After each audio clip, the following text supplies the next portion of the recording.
I welcome all of you to my channel Learning with Faraz. As we are continuing the Python series, this is going to be the next part in that. The next topic for the tutorial, for the Python tutorial, is going to be object-oriented programming. We are going to start object-oriented programming in Python. So in this video, you are going to learn the fundamentals of object-oriented programming that are essential for you to understand, and in the same video I'm going to show you some basics of implementing the classes and the objects as well. So please stay with me and try and understand this. As we are moving forward, we are moving into the more advanced topics. Object-oriented programming is very crucial topic. You have to understand it, you have to implement it as well. Implementation, understanding and implementation, both the things you have to do, that I will show you in this video. Now try and understand this. You have to understand this. There are procedural oriented programming languages, there are object oriented programming languages. Now in procedural oriented programming languages, the more stress and focus is on functions. For example, consider C language. There your main focus, your most code will contain functions in itself.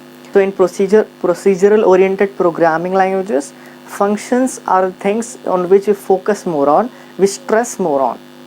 But when you come to object-oriented programming languages, we stress more on objects here. Procedure-oriented programming language like C, and object-oriented programming language like C++, Java and Python. So Python is an object-oriented programming language which stresses on objects that you have to understand it well. Right? Now when I start object-oriented programming, we will discuss some fundamental topics in it. If you already have some idea, you can still watch this as a refresher in your mind.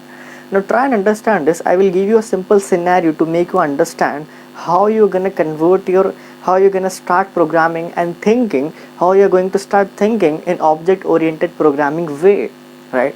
Now let us consider one example. For example, I have been given a task to calculate the area and perimeter of circle, rectangle, square, ellipse. I have given the task of doing this. So if I am a C programmer, if I am habituated of procedural oriented programming languages, I will create function for each operation. For example, for circle, I will create a function area of circle function. For perimeter of circle, I will create circumference circle function. I will create all these functions, right? So I got 8 functions, right? I have to create 8 functions to perform the operations in procedural oriented programming language. For every work that I do, I have to create a function for that. That is the only way I can do it. To combine the code, I have already, if you're not aware, I have already discussed functions in Python. If you don't know what are functions, please go and watch that. So that is procedural oriented. If you are using functions, you have to use 8 functions in this case now. So that is procedural oriented programming. Now come back to object-oriented programming, come back to Python that we are discussing. If I want to do the same thing in Python, I am not going to create 8 methods. No, I have to organize my code in object-oriented programming way. I have to think in object-oriented programming way. How?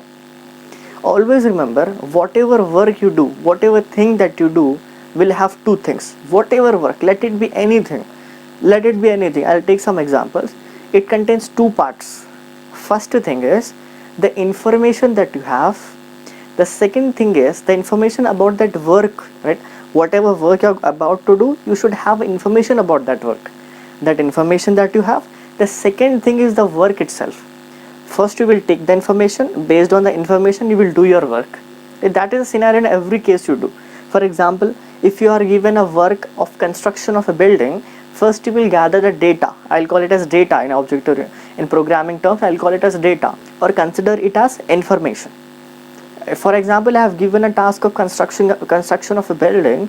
I will first gather the data, right? I will gather how many floors I want to construct, how many rooms it should have, and so many things. I have to collect the data first, then only I have to start working. So always remember, whatever thing you do, you have to classify them, you have to think in the way of data and functions, data and work, that's it. Again I'll gather the data. Once I get the data, then I will start working.